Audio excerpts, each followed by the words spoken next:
나팔절과 속죄일 규례라는 제목으로 말씀의 은혜 나누겠습니다.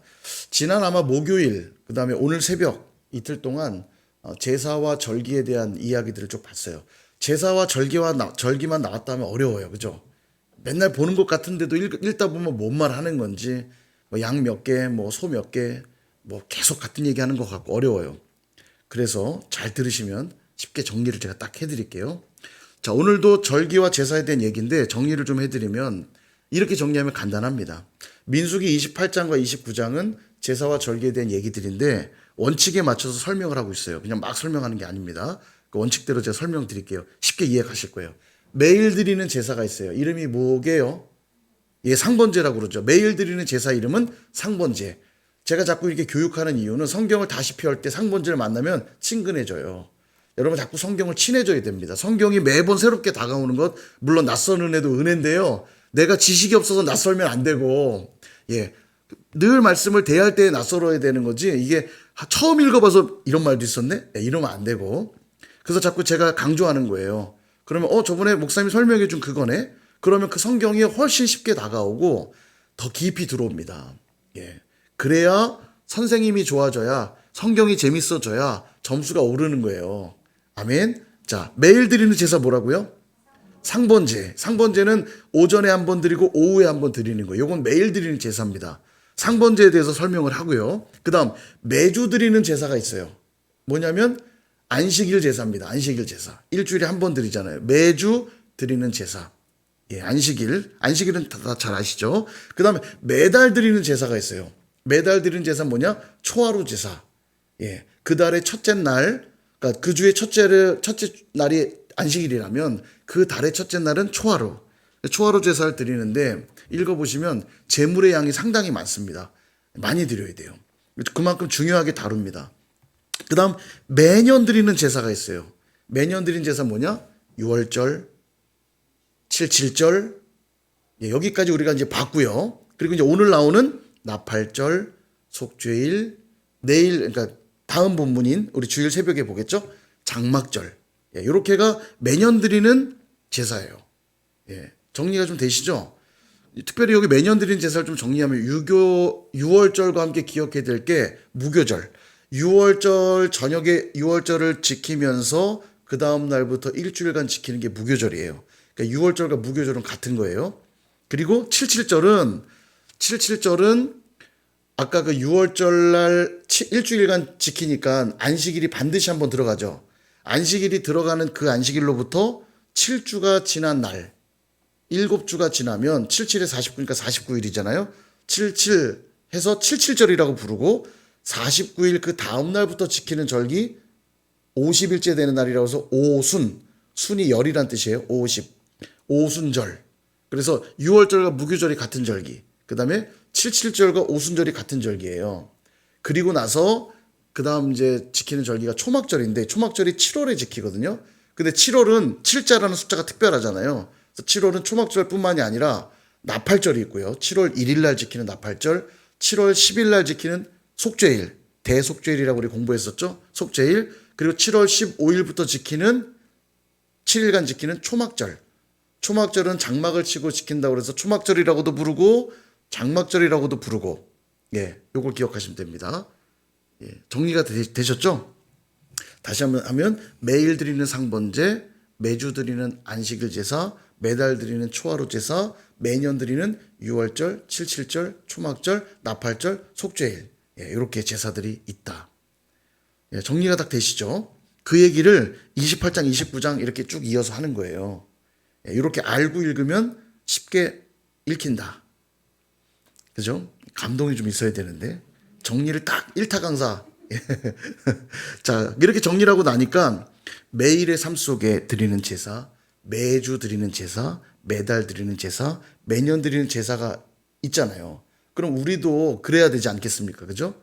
그럼 오늘 우리가 드려야 될 제물은 뭐죠? 여러분 양 갖고 와보신 적 없죠? 제가 예배 드리면서 양 갖고 오신 분 본 적이 없어요. 소 끌고 오신 분도 본 적이 없어요. 왜 안 끌고 오죠? 성경에 갖고 오랬는데. 집에 다 떼먹으신 거 아니에요? 소랑 양. 여러분 제물 예배 때 제물 뭐 갖고 오세요? 우리가 드려야 될 제물이 뭐냐?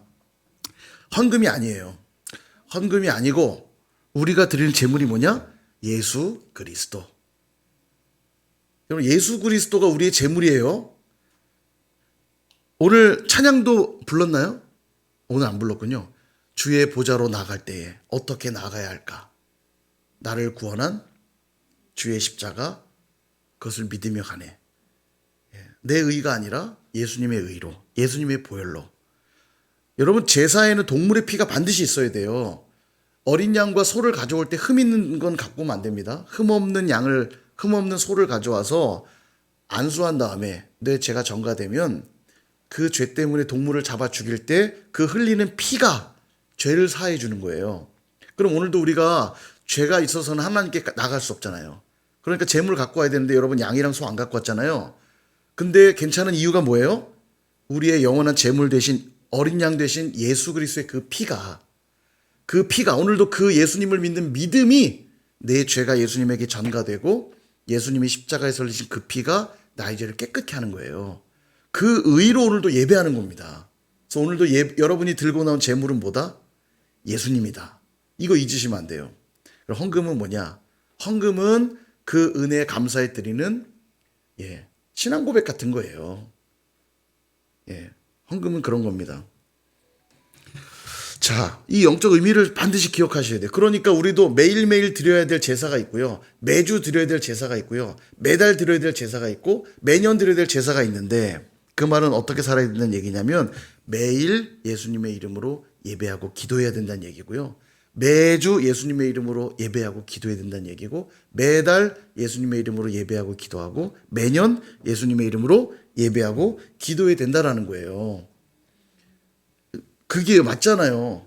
구약 백성들만 이렇게 예배해야 될까요? 우리도 그렇게 해야 돼요. 그죠? 왜 대답 안 할까요? 빠지려고. 다 알아요. 그죠? 이거 너무 많은 거 아니에요, 예배? 그렇다면 이게 뭐 문제 있는 겁니다. 이게 단순한 의무가 아니에요.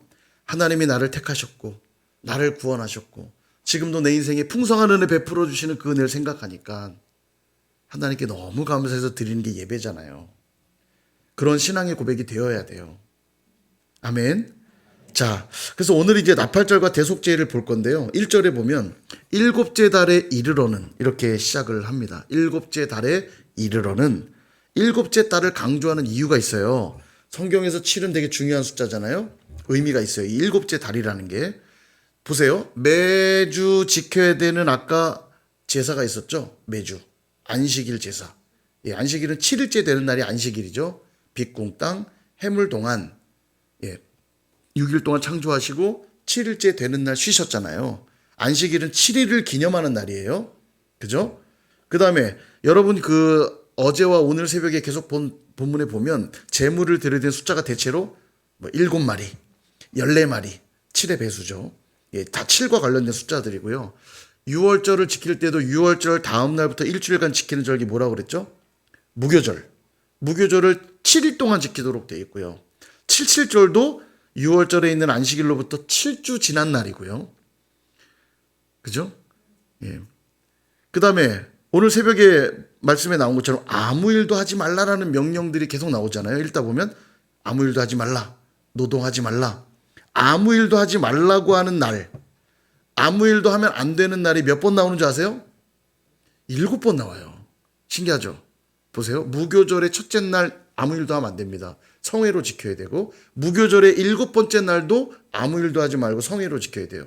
2번 했죠. 그 다음 77절도 아무 일도 하지 말아야 되고, 나팔절에도 아무 일도 하지 말아야 되고, 대속죄일에도 아무 일 하지 말아야 되고, 초막절의 첫째 날도 아무 일 하지 말아야 되고, 초막절의 마지막 날인 8째 날에도 아무 일도 하지 말아야 돼요. 총 7번입니다. 그러니까 아무 일도 하지 말라고 한 날도 7번이에요. 신기하죠? 7이 주는 의미가 많기 때문이에요. 7 자체가 하나님의 완전수이기도 하고요. 결국 7이 주는 의미는 뭐냐면 하나님께 예배하는 것, 하나님의 임재, 이런 것들과 관련이 있는 숫자예요. 자, 그런 의미에서 지금 1년 중에 지켜야 되는 이 7번째 달, 7째 달이라고 나오잖아요.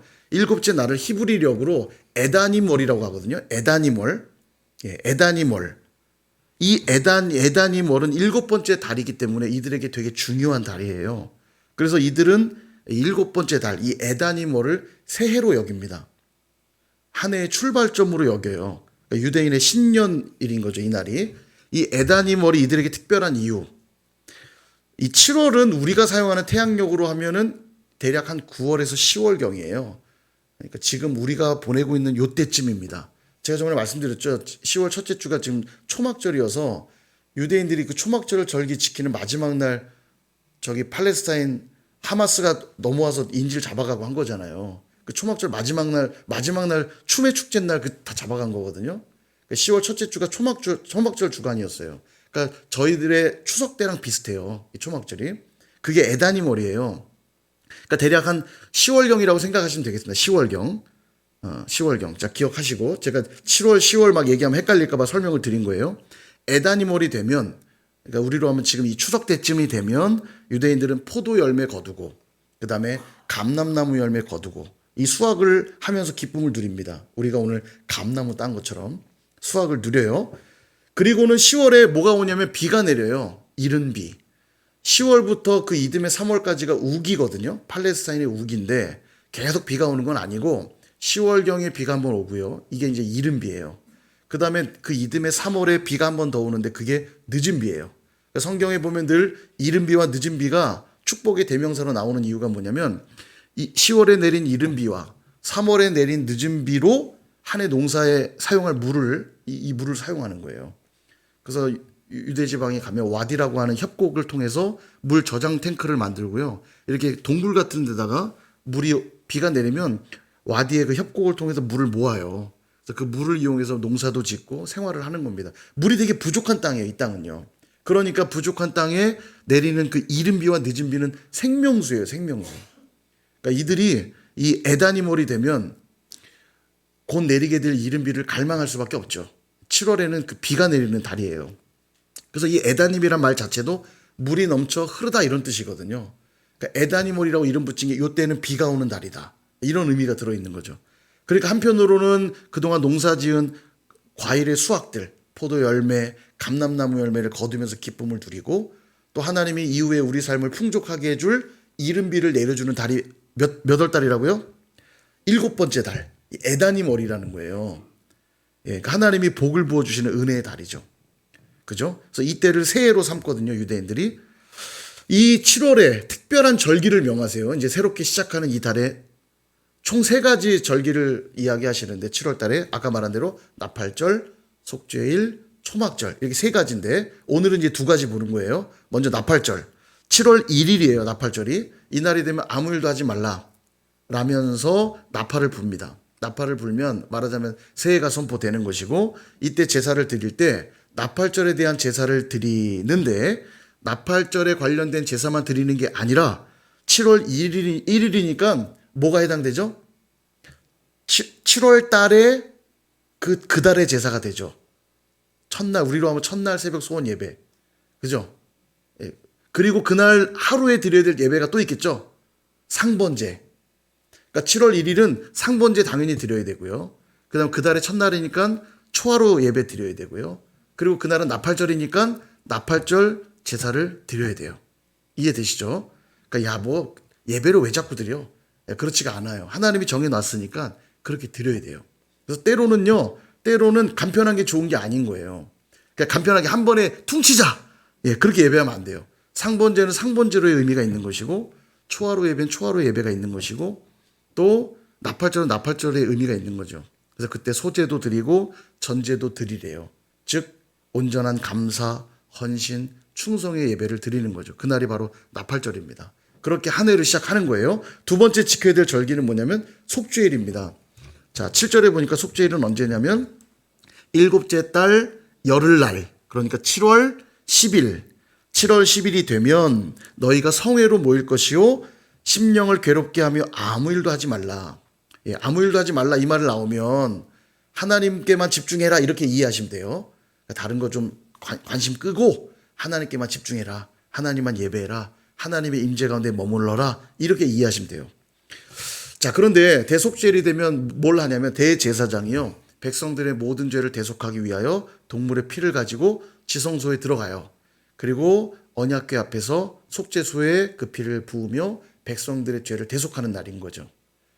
그러니까 대제사장이 1년에 단 한 번 지성소에 들어가는 날이 이날인데 이때 성회로 모이고 아무 일도 하지 말라. 백성들은 하나님의 임재 안에 거해야 되는 거죠. 하나님께만 집중해야 되는 것인데 그럼 대제사장이 피를 갖고 들어가서 대제사장이 뭔가 하는 날이니까 백성들은 특별히 할 일이 없냐? 그건 당연히 아닙니다. 7절을 다시 보시면 이렇게 나와요. 너희의 심령을 괴롭게 하며 이렇게 말하죠. 너희의 심령을 괴롭게 하라. 그러니까 속죄일이 되면 모든 사람은 심령을 괴롭게 하는 거죠.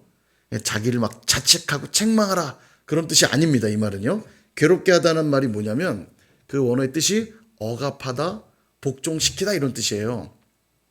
그러니까 너희 마음을 억압하고 복종시켜라 이런 뜻이 되죠. 무슨 말이냐면 죄 가운데 노출되었던 너희 마음들, 죄를 사랑했던 마음들, 죄를 따라가려 했던 마음들, 하나님께 온전히 순종하지 못했던 불순종의 마음들, 이러한 모든 의지, 욕구들을 다 억압하고 꺾어버려라. 하나님께 복종시켜라 이런 뜻이에요. 그러니까 그동안 하나님 없이 살아가려 했던 모든 것들을 대속죄일에는 하나님 앞에 온전히 다 꺾어버리고 복종시키라는 거예요. 이게 진짜 회개가 이런 거죠. 죄를 뉘우치기만 하는 게 회개가 아니라 그 행동들을 수정하는 게 회개잖아요. 심지어 여긴 요구가 더 커요. 행동만 고치는 게 아니라 그 행동이 왜 시작됐는지 그 의지, 그 뿌리, 그 정욕들, 그 내면의 문제들까지도 다 돌이키라는 거예요. 언제요? 대속죄일에. 속죄일이 되면 그걸 하라는 겁니다. 또 하나 속죄일에 해야 될 중요한 것이 있는데 11절을 보면 속죄제와 상번제와 그 소제와 그 전제 외에 순염소 한 마리를 속죄제로 드리라. 속죄제는 속죄일이니까 속죄제를 드리고요. 상번제는 그날도 그날의 예배가 있잖아요. 7월 10일의 예배. 그러니까 상번제 당연히 드리고요. 소제와 전제를 곁들여 드리는데 뭐가 다른 게 순염소로 속죄제를 드리래요. 앞서 속죄제가 있었는데 뒤에도 순염소로 드리라는데 이건 뭐냐면 대속죄를 드리는 속죄제입니다. 여기 레위기 16장에 보면 이렇게 구체적으로 설명되어 있어요. 레위기 16장 8절에서 10절. 여기 보시면 두 염소를 준비하래요. 그래서 제비를 뽑아서는 한 제비는 여호와를 위하고 한 제비는 아사셀을 위하여 하라. 그리고 아론은 여호와를 위하여 제비 뽑은 염소를 속죄제로 드리고 여호와를 위해 뽑은 염소는 속죄제로 드리고요.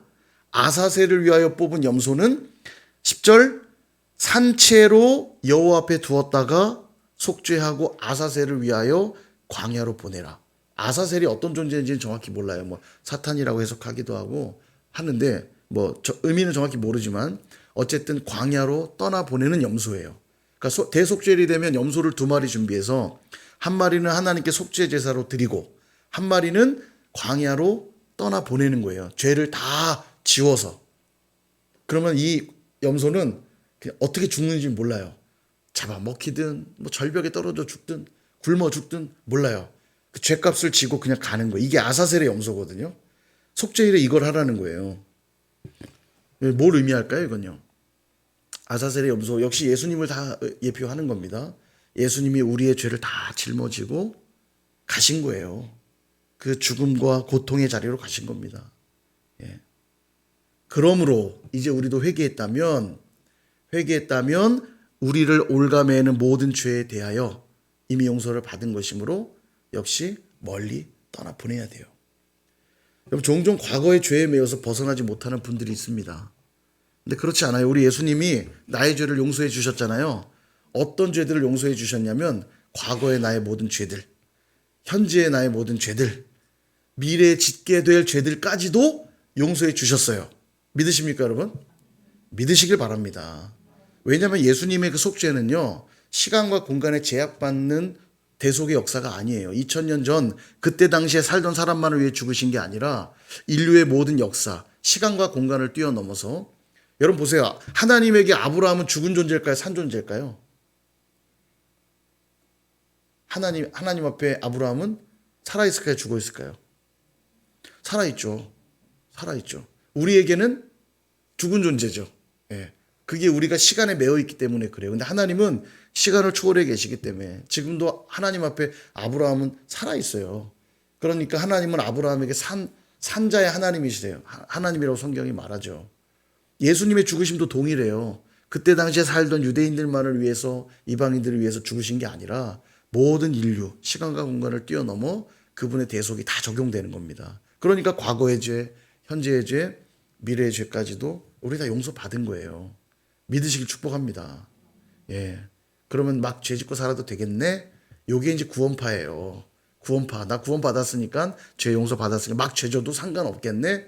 그거는 용서받은 자의 모습이 아니죠. 예. 그럼에도 불구하고 죄를 지어도 우린 구원을 받아요. 왜냐하면 예수님이 우리 죄를 사하셨으니까. 예. 좀 헷갈리죠? 어렵죠? 예. 그러나 믿으시길 축복합니다. 자, 그래서 우리도 그렇다는 거예요. 예수님을 믿고 그분의 보혈로 죄사함을 입었다면 예수님이 아사셀의 염소가 되어서 이미 저 멀리 죄를 짊어지고 가셨기 때문에 우리 역시 그 죄에 더 이상 매일 필요가 없어요. 죄로부터 자유하셔도 되는 거예요. 죄에 매이지 않으시기를 축복합니다. 이처럼 나팔절과 속죄일 규례를 우리에게 오늘 말씀하셨는데 두 가지만 적용하고 마치려고 합니다. 첫 번째는 우리의 삶의 시작이 늘 하나님이어야 된다는 것 우리에게 오늘 가르쳐주고 계세요. 7월, 그러니까 에다님 월이라고 그랬죠. 7월 새해 첫 달을 하나님께 지금 드리면서 시작하잖아요. 우리도 모든 시작을 하나님으로부터 시작해야 된다는 걸 우리가 교훈하고 있습니다. 그날의 시작을 하나님으로부터 시작해야 되고요. 그 주의 시작을 하나님으로부터 시작해야 되고요. 여러분, 그날의 시작, 우리 새벽기도 하잖아요. 그래서 새벽 예배로 그날 하루의 시간들을 주님께 올려드리고 새벽기도 해야 되겠죠. 그러니까요. 왜 대답 안 할까요? 안 나오려고. 예. 지혜로워요. 내 입으로 범죄하지 않으리라. 예. 역으로 말한 건데 또 그대로 알아들으시면 안 되는데. 죄를 지을 땐 저도 입술로 고백하세요. 나는 기도할 것이다. 예. 못 일어날지언정 나는 기도할 것이다. 자, 매일 시작을 하나님으로부터 또 그 주의 시작을 하나님으로부터 우리는 뭐 하죠? 주일 예배를 드리죠. 주일 성수가 그래서 중요한 거예요. 한 주의 모든 시간을 먼저 하나님께 드리며 한 주를 시작하고요. 그 달의 시작을 역시 하나님으로부터 우리 교회는 또 있잖아요. 첫날 새벽 소원 예배 기도 제목을 딱 한 달을 다 고민하면서 기도의 제목을 써서 하나님 이번 한 달도 은혜 가운데 우리를 지켜주십시오.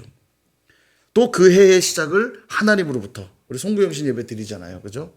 이제 어느덧 2023년도 마무리돼 가고 있어요. 모든 시작을 하나님으로부터 하라는 겁니다. 우리가 외출할 때 옷을 입고 나가잖아요. 그죠?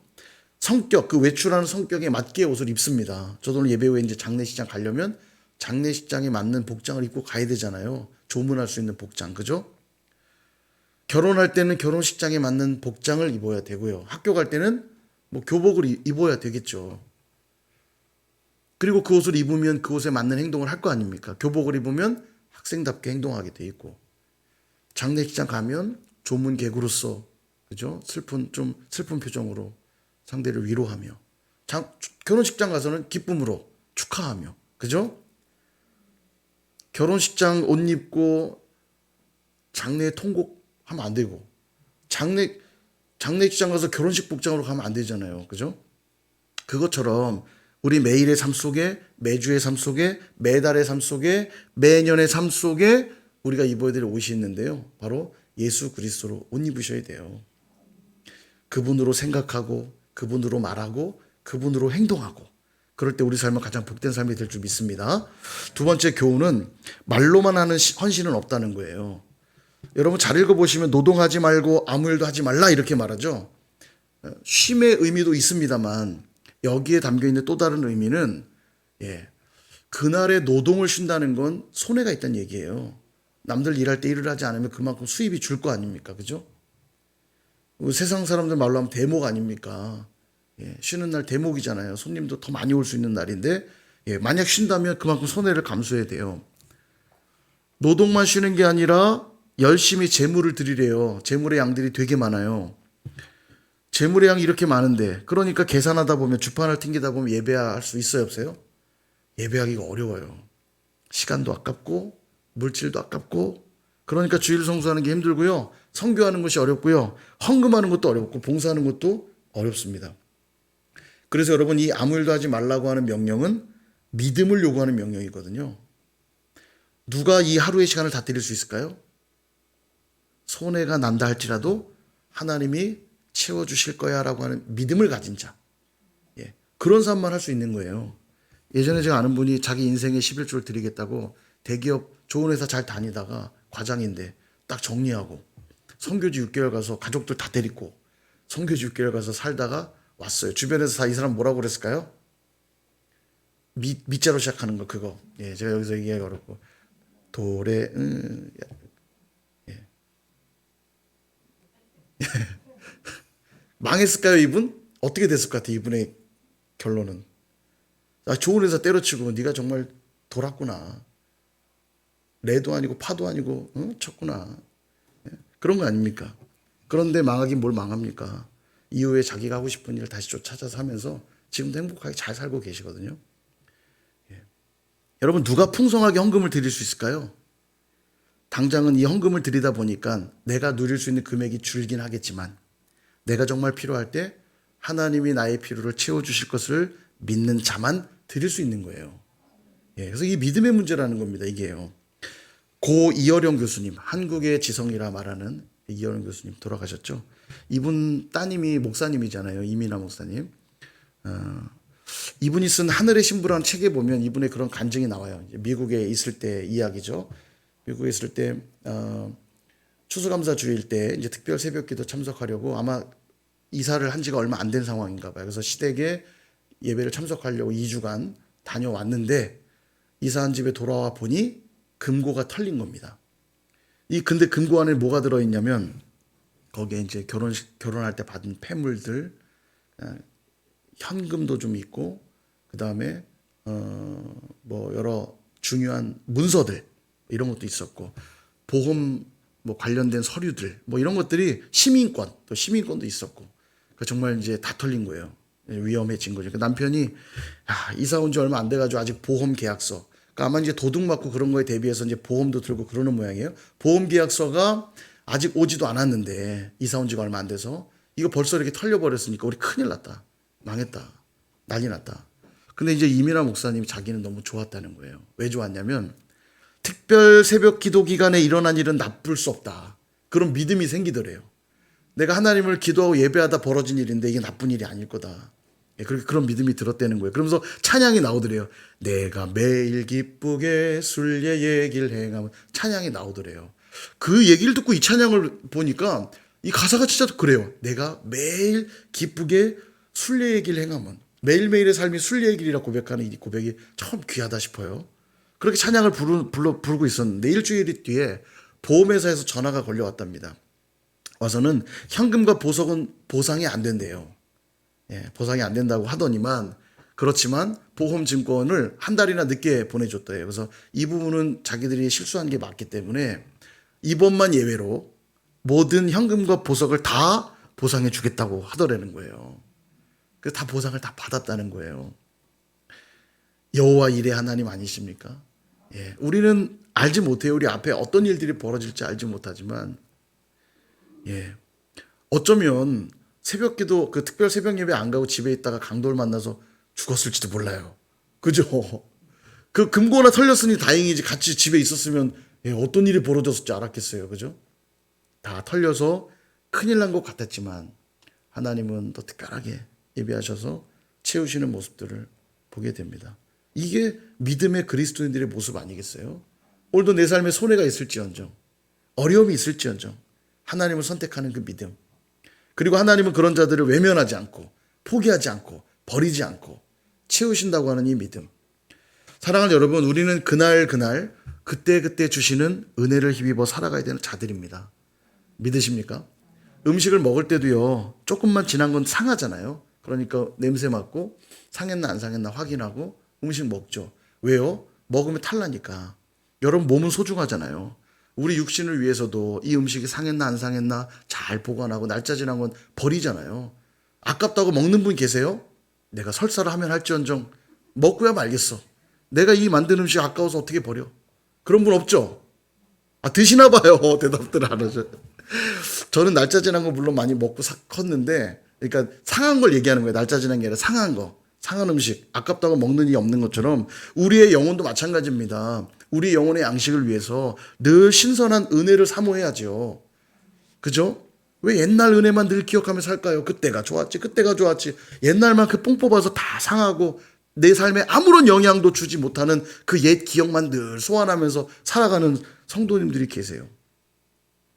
예, 그걸로는 우리가 잘할 수 없고 잘할 수가 없어요. 그러므로 오늘도 내게 주시는 은혜를 사모하시길 바랍니다. 매일 우리 예배당 나와서 기도하시면 좋겠고, 이번 달에 주시는 은혜를 사모하면서 사셨으면 좋겠어요. 이번 달 주시는 은혜 뭡니까? 잘한다. 잘한다 아닙니까? 예, 이것이 우리에게 주신 은혜의 목표라면 그 목표에 맞춰서 기도하고 순종하면서 헌신해 보세요. 그럼 거기에 합당한 은혜 부어주신다니까요. 올 한 해만 주시는 은혜도 있어요. 뭡니까? 여호와를 위하는 선일의, 이거 덮었군요. 여호와를 위하는 선일의 300용사 아닙니까? 그걸 기억하고 그렇게 살기 위해 기도하면서 예배하면서 헌신해 보세요. 그러면 또 거기에 합당한 은혜와 기적들을 베풀어 주시는 줄로 믿습니다. 아멘. 예, 그런 저와 여러분 다 되시기를 주님의 이름으로 축원드립니다.